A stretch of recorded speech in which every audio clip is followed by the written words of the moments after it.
Friends, welcome to law में time. मुस्कान मंथियानी, legal guide. So guys, आज के इस वीडियो में हम डिस्कस करने वाले हैं दी यूनियन एग्जीक्यूटिव का part 1। I request you guys कि आप लोग प्लीज मुझे ध्यान से सुनते रहिए and let's start. So India में parliamentary form of government prevail करती है। इसका मतलब क्या हुआ, जो हेड ऑफ द स्टेट है वो है कॉन्स्टिट्यूशनल हेड, यानी इंडिया का हेड कौन है, वो है प्रेसिडेंट। ठीक है, बिकॉज कॉन्स्टिट्यूशन ने उसे इंडिया का हेड बनाया हुआ है, तो वो कॉन्स्टिट्यूशनल हेड कहलाएगा या नॉमिनल हेड कहलाएगा। और रियल एग्जीक्यूटिव पावर्स किसके हाथ में रहती हैं? प्राइम मिनिस्टर और काउंसिल ऑफ मिनिस्टर्स के हाथ में रहती हैं। काउंसिल ऑफ मिनिस्टर्स का हेड कौन होता है? Prime minister. तो रियल एग्जीक्यूटिव जो पावर्स हैं वो है प्राइम मिनिस्टर के हाथ में या काउंसिल ऑफ मिनिस्टर्स के हाथ में। और कॉन्स्टिट्यूशनल हेड या नॉमिनल हेड कौन कहलाएगा? प्रेसिडेंट। ठीक है, ये चीज याद रखिएगा। कॉन्स्टिट्यूशन ने भले ही प्रेसिडेंट को बहुत सारी ताकत दी हो, लेकिन उस ताकत को वो तभी यूज कर पाएगा जब काउंसिल ऑफ मिनिस्टर्स उसे परमिट करेंगे। जब काउंसिल ऑफ मिनिस्टर्स कहेंगे कि हाँ ये आप कर सकते हो, तभी वो चीज वो कर पाएंगे, तभी वो ऑर्डर पास हो पाएगा। राइट, भले ही कॉन्स्टिट्यूशन ने बहुत सारी पावर दी हो, बट उसका यूज डिपेंड करता है काउंसिल ऑफ मिनिस्टर्स की एडवाइस और एड पर। ये जो टर्म है ना एग्जीक्यूटिव पावर, ये कहीं भी डिफाइंड नहीं है। इसकी कहीं भी आपको डेफिनेशन देखने को नहीं मिलेगी।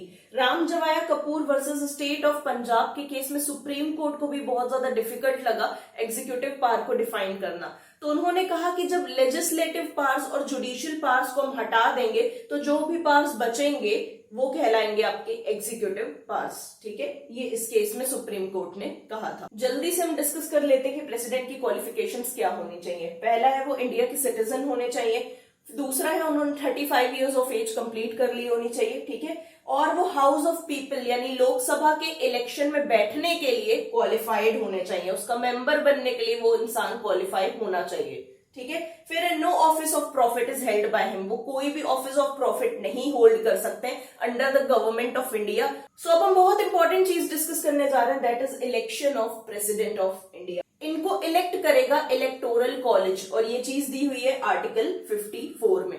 इलेक्टोरल कॉलेज में कौन कौन से लोग इंक्लूड होते हैं वो हम डिस्कस कर लेते हैं। पहले है elected members of both the houses. ठीक है, जो राज्यसभा है और लोकसभा है उसके इलेक्टेड मेंबर्स इलेक्टोरल कॉलेज में इंक्लूड किए जाएंगे।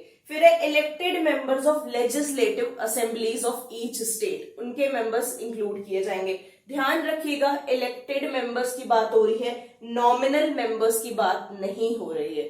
17th अमेंडमेंट एक्ट 1992 से ये कहा गया था कि जो दिल्ली है और पौंडीचेरी है इसके इलेक्टेड मेंबर्स भी इलेक्टोरल कॉलेज में पार्टिसिपेट करेंगे। इसके पहले ये लोग इंक्लूड नहीं किए जाते थे, बट इस अमेंडमेंट के बाद इसके इलेक्टेड मेंबर्स भी इंक्लूड किए जाएंगे। एक ऐसी चीज हम डिस्कस करने जा रहे हैं जो हमारे टीचर्स ने भी हमें नहीं सिखाई थी, अक्सर उसे स्किप कर दिया जाता था ये बोलकर कि ये चीज इंपॉर्टेंट नहीं है।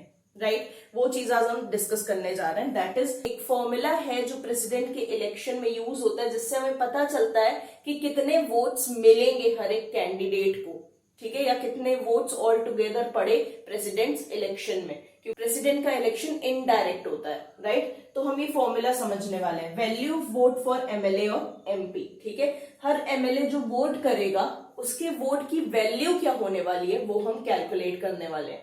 राइट, तो इसको कैलकुलेट करना बहुत आसान है, प्लीज भागना मत, काफी ज्यादा आसान है। ठीक है, total population of state upon total MLAs of that state. जिस स्टेट की हम पॉपुलेशन लेने वाले हैं उस स्टेट में कितने एमएलएज हैं वो हम लेंगे और उसको फर्दर डिवाइड करेंगे 1000 से। ठीक है, पहले इन दोनों को डिवाइड करेंगे पॉपुलेशन और एमएलए को, उसके बाद हम उसे 1000 से डिवाइड कर देंगे। पॉपुलेशन ध्यान रखना 1971 के सेंसस के हिसाब से ही आपको लेनी है। राइट, तो अब मैंने रफ फिगर्स ले लिए हैं। ठीक है, एक्चुअल फिगर्स नहीं लिए, रफ फिगर्स कोई भी अपनी मर्जी से उठा लिए आपको समझाने के लिए। पहला है 1 करोड़, यानी उत्तर प्रदेश की पॉपुलेशन 1971 के सेंसस के हिसाब से 1 करोड़ थी। फिर करंटली सीट्स कितनी है, एमएलए की करंट सीट्स कितनी है वो आपको लेनी है, तो वो है 120। ठीक है, ये रफ फिगर्स है, मैंने अपने हिसाब से लिए हैं। 1 करोड़ को 120 से डिवाइड किया था तो हमारे पास आया था 83,334। ठीक है, मैंने इसको राउंड ऑफ करके बता रही हूँ। तो फाइनली इसको 1000 से हमने डिवाइड किया तो मेरे पास आंसर आया 83, यानी एक एमएलए की वैल्यू उत्तर प्रदेश में 83 है। एमएलए की जो वैल्यू थी वो हमने कैलकुलेट कर ली। अब हम कैलकुलेट करेंगे एमपीज की वैल्यू को। ठीक है, उसके लिए फॉर्मूला है total value of votes of all MLAs in country. जितने भी एमएलएज है कंट्री में उनके वोट की value upon total number of MPs, यानी राज्यसभा और लोकसभा में जितने भी एमपीज हैं उनको प्लस करके उनका सम उससे डिवाइड करेंगे हम। तो हम मान लेते हैं कि जितने भी एमएलएज है कंट्री में उनके वोट की वैल्यू है 8 लाख, ठीक है, और प्रेजेंट स्ट्रेंथ जो है लोकसभा और राज्यसभा की वो टोटल है 788। तो 8 लाख को हम 788 से डिवाइड करेंगे तो हमारे पास आएगा 1015। ये वैल्यू है एक एमपी की, ठीक है, एक एमपी की वैल्यू है 1015। अब 1015 को हम मल्टीप्लाई कर देंगे 788 से तो हमें पता चल जाएगा जितने भी एमपीज हैं उनकी कितनी वैल्यू है, ठीक है, सारे टोटल जितने भी एमपीज हैं उनकी वैल्यू अगर हमें निकालनी है तो 1015 को हम मल्टीप्लाई कर देंगे 788 से तो हमारे पास आ जाएगा 7,99,820। अब अगर आपको ये जानना है कि प्रेसिडेंशियल इलेक्शन में कितने वोट्स पड़ने वाले हैं, टोटल कितने वोट्स पड़ने वाले हैं, तो उसके लिए आपको कुछ नहीं करना, total value of votes of all MPs, जितने एमपीज हैं उनकी जो टोटल वैल्यू ऑफ वोट है यानी कि 8 लाख, उसको प्लस कर देना है जितने भी एमपीज हैं उनके वैल्यू ऑफ वोट से, तो आपको आंसर मिल जाएगा 1,05,99,820। सो हमारे कौन सा सिस्टम यूज होता है प्रेसिडेंट को इलेक्ट करने के लिए? Proportional representation by means of single transferable vote. इसको भी हम बहुत आसानी से समझेंगे, आप चाहो तो आप कैलकुलेशन स्किप कर दो बट समझ जाओगे तो अच्छा है, ठीक है।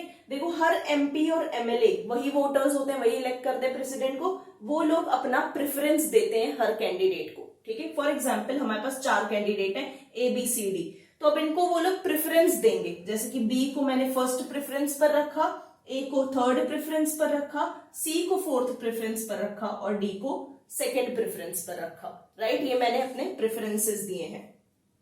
अब मान लेते हैं A को मिले 5,250 वोट्स, B को मिले 4,800 वोट्स, C को मिले 2,700 वोट्स और D को मिले 2,250 वोट्स, ठीक है। इसको आप प्लस करोगे, टोटल करोगे तो वही नंबर आएगा जो हमने पहले कैलकुलेट किया था, मतलब जितने भी वोट्स पड़ने हैं, जो एक टोटल नंबर हमने कैलकुलेट नहीं किया था कि इतने वोट्स पड़ेंगे प्रेसिडेंशियल इलेक्शन में, स्किप करके अगर आप पीछे से देखोगे तो पता चलेगा वो टोटल जो नंबर हमने कैलकुलेट किया था प्रेसिडेंशियल इलेक्शन में कितने वोट्स पड़ने हैं, वही नंबर आपको यहाँ पर मिलेगा। बट मैंने अपनी कन्वीनियंस के हिसाब से आपको समझाने के लिए ये छोटे नंबर्स लिए हैं और मुझे इनका टोटल मिला 15,000, ठीक है। 15,000 को आप 2 से डिवाइड करोगे और प्लस 1 करोगे तो आपको आएगा 7,501।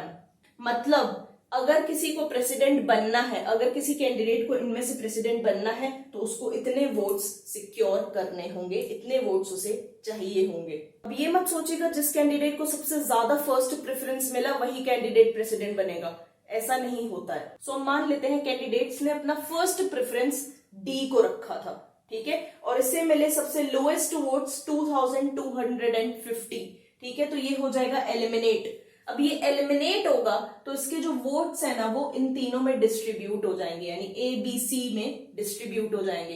तो ABC को हम मान लेते हैं सेकेंड प्रेफरेंस मिला हुआ था, तो जो 2,250 वोट्स थे डी के वो इनमें डिस्ट्रीब्यूट हो गए। डिस्ट्रीब्यूट हो गए तो क्या हुआ, A को मिला 300, ठीक है, B को मिले 1,050 और C को मिले 900 वोट्स, ठीक है। तो जो A के पहले के वोट्स थे 5,250 उसमें हमने 300 प्लस किया तो हमारे पास करंट आया, करंट वैल्यू आई 5,550, यानी B को मिले थे 4,800 वोट्स प्लस D से उसको मिले 1,050 वोट्स, ठीक है, तो टोटल हुआ 5,850।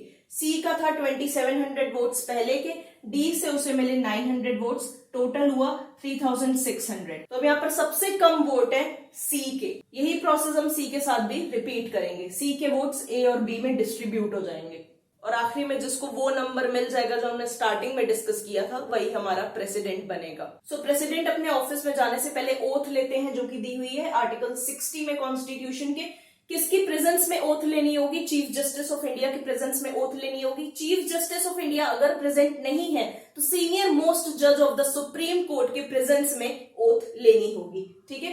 टर्म ऑफ ऑफिस आर्टिकल 56 में दिया हुआ है कि 5 साल के लिए प्रेसिडेंट अपने ऑफिस में रहेंगे, उनका री इलेक्शन हो सकता है कितनी भी बार, ठीक है, दैट इज पॉसिबल। और एक बहुत इंपॉर्टेंट चीज, जब तक उनका सक्सेसर नहीं आ जाएगा, मान लो 5 साल खत्म होने वाले हैं, ठीक है, या खत्म हो गए हैं और अभी तक प्रेसिडेंशियल इलेक्शन नहीं हुए हैं, तो जब तक नया प्रेसिडेंट नहीं आएगा वो पहले वाले प्रेसिडेंट अपना ऑफिस छोड़कर नहीं जाएंगे, ऑफिस को वेकेट नहीं करेंगे, ठीक है। He will wait for his successor to enter upon his office. President को रिमूव कैसे किया जा सकता है? इम्पीचमेंट की प्रोसेस से प्रेसिडेंट को हम रिमूव कर सकते हैं, ये दी हुई है आर्टिकल 61 में, ठीक है। किस बेसिस पर रिमूव कर सकते हैं, क्या ग्राउंड हो सकता है रिमूवल का, वो बेसिकली दिया हुआ है वायलेशन ऑफ द कॉन्स्टिट्यूशन। अगर कॉन्स्टिट्यूशन को उन्होंने वायलेट किया तो हम प्रेसिडेंट को इम्पीच कर सकते हैं। राज्यसभा या लोकसभा दोनों में से कोई भी हाउस ये प्रपोजल मूव कर सकता है प्रेसिडेंट को हटाने का, ठीक है। दोनों में से किसी भी हाउस में ये चीज ओरिजिनेट हो सकती है। जिस भी हाउस ने चार्जेस लगाए हैं प्रेसिडेंट पर, उन्हें रिमूव करने के जो भी चार्जेस लगे हैं प्रेसिडेंट पर, वो एक प्रपोजल के फॉर्म में दूसरे हाउस को भेजे जाएंगे इन रेजोल्यूशन। दूसरा हाउस भी उस चीजों को इन्वेस्टिगेट करेगा कि हाँ ये ग्राउंड सही है भी या नहीं है। आफ्टर इन्वेस्टिगेशन अगर उस हाउस ने पास कर दिया कि हाँ प्रेसिडेंट को रिमूव करो, तो प्रेसिडेंट को रिमूव कर दिया जाएगा। President will be impeached. और जो भी इन्वेस्टिगेशन होगी वहां पर प्रेसिडेंट प्रेजेंट रह सकते हैं। कॉन्स्टिट्यूशन के आर्टिकल 361 में प्रेसिडेंट को कुछ प्रोटेक्शंस मिले, कुछ इम्यूनिटीज मिली है। वो इम्यूनिटीज क्या है वो हम डिस्कस करते हैं। पहला, he is not answerable to any court. उनके काम से रिलेटेड कोई भी इंडिया का कोर्ट उनसे सवाल नहीं कर सकता है। He is not answerable to any court, ठीक है।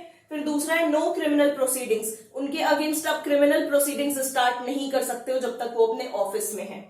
दूसरा है नो अरेस्ट। उनको अरेस्ट नहीं किया जा सकता, उनको इम्प्रिजन नहीं किया जा सकता, उनको जेल नहीं भेजा जा सकता है। चौथा और आखिरी है no civil proceedings against him.